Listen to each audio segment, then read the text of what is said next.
poppin', Real 16 TV? It's Cuz OP here.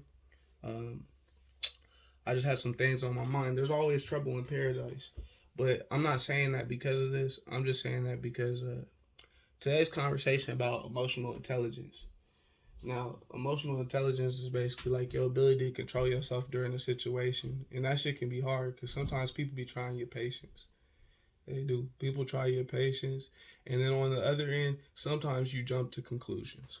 Now, the reason why I bring up the jump into conclusion parts is because sometimes people are trying to mess with you, and sometimes you're just making an assumption. And my mom used to say, an assumption makes an ass out of you and me.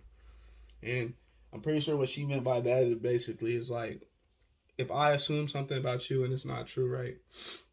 That's foul of me because now I look stupid as hell because I'm out here talking about you and it's not the real shit. So now I just look like I run my mouth.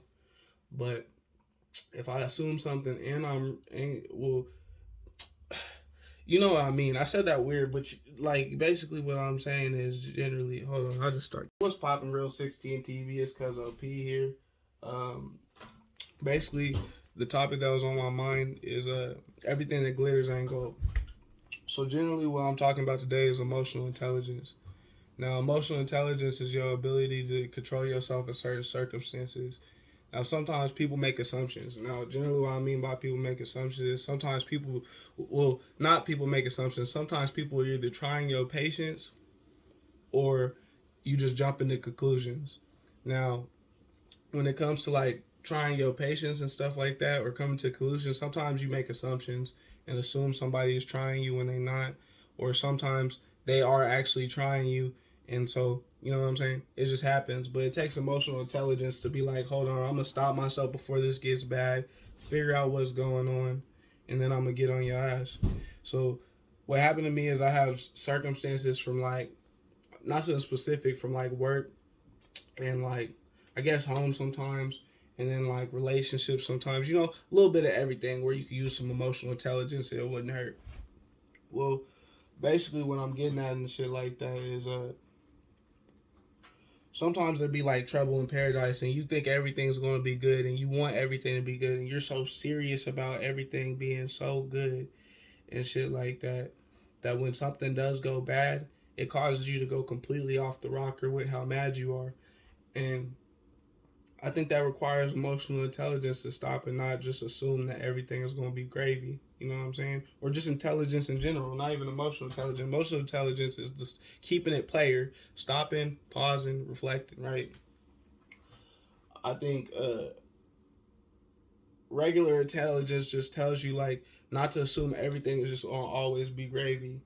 Like, but you know what I'm saying? Everybody has their delusions, you know what I'm saying? My delusions come more from, like, what I believe a person, like what I believe people are supposed to do. Like, so what I think I'm supposed to do for somebody and what people are supposed to do back, I can be delusional to that extent. I can overhelp, unnecessarily help when I'm not even really needed, and then at times or whatever, I will expect the same amount from you, but you didn't even want me to give that much. So that required emotional intelligence on my side to stop, reflect, and think. But everybody has their own little, you know what I'm saying, issue and circumstances uh, that helps with the best. And I know I just went on a tangent and kind of forgot what I said in the beginning, but I know what I'm trying to get at. And generally, what I'm trying to get at is that charging it to the game thing I said in the other video is a real important thing in life because you know what I'm saying, not everything glitter is gonna be gold. You're gonna think something's the most gravy situation, the coolest situation, the best situation for you to advance and make it out where you at now, and it might just not be that. You know what I'm saying? It might be, or it might be not that right away. That's also a possibility too. Everybody want to rush stuff, and stuff isn't always supposed to happen right then. You know what I'm saying? So it might not be that at all, or it might not be that right away.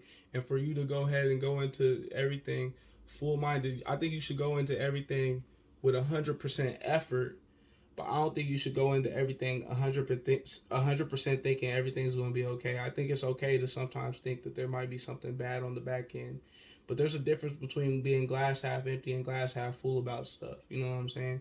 You can run around and you can act like everything's some bullshit and everything's a problem, or you can act like shit, like it's a game, I guess. Like, I don't know, like it's Super Mario. Like, there's levels to this shit and stuff. And sometimes, you know what I'm saying? You gotta fight a few bosses on the level. And now I'm using the bosses as like, you know what I'm saying? Don't take it literal as there's gonna be a guy or a person. I'm using bosses basically like how they explain to you to do the Bible or whatever. You make it similar. So the boss in your life could be, I don't know, cancer. If you have cancer, you just beat cancer. You know what I'm saying? Your tire was flat today. That might have been the boss level in your day. You beat that, or it might just be you changing uh where you're at to a whole nother place, or the amount of money you get changing, or whatever. You know what I'm saying? The boss in your life, and you can choose to defeat it, or you can choose to look at life as always on your back and stuff like that. And every now and then you get a chance to get from underneath them. You know what I'm saying? Treat life like prison. Like, you get 1 hour that will, like, not just prison, but like lockdown or whatever. You get 1 hour a day to really be yourself. That's how a lot of people, I feel like, treat life. They treat like they stuck and they can't get out. And then the few moments that they can get out, they go crazy or enjoy themselves hella hard, or, you know what I'm saying, really exert themselves really hard. But in the case of me or whatever, I say I've always been looking at life like it's levels and enjoying the process and stuff like that. So when things don't have, when things really aren't, you know what I'm saying, glittering in the terminology that I used earlier, I'm not usually tripping, because what did old girl say from Spider-Man or whatever? She said if you expect the worst, you can never be disappointed. So she basically, since she already like, all right, this might not be everything I hope for, she never really disappointed. But if it ends up being more than what she hoped for, then she gets to be extra excited because she didn't even expect that much. You know what I'm saying? She went into it with just open minded about what she's doing. Now, if you transfer that into real life, that's like saying, you and your homie do a project, you build it up. He do the paper mache for the volcano, you do the little Uzi shit for the volcano. I ain't never did this shit before, so if I say this wrong, don't blame me. But y'all both take y'all parts. Now, if I sleep all week and we got 7 days to do it, and bro spends all the time building up the paper mache, he basically gonna have a paper mache without no lava flow, because I didn't come into this with 100%. Or he gonna have a nice ass paper mache, but the lava flow be like Play-Doh mixed with water or some bullshit. You know what I'm saying? Like, cause I didn't really take the 100% effort. I think you should jump into something with 100% effort. Like, all right, I'm gonna do my best thing. I'm gonna make it glow. We gonna add some like glitter to it, make it kind of shine, get some light so it's like a lava lamp. I don't know. Do all the little details and jump in 100%, but not expect the teacher just to give you 100% because you did your hardest work. I think that's a bad habit for people to just be like, well, I tried my hardest, so I deserve the best score. Well, your hardest might not look as good as Brody over there's hardest. You know what I'm saying? And I'm one that could tell you that for real, because my hardest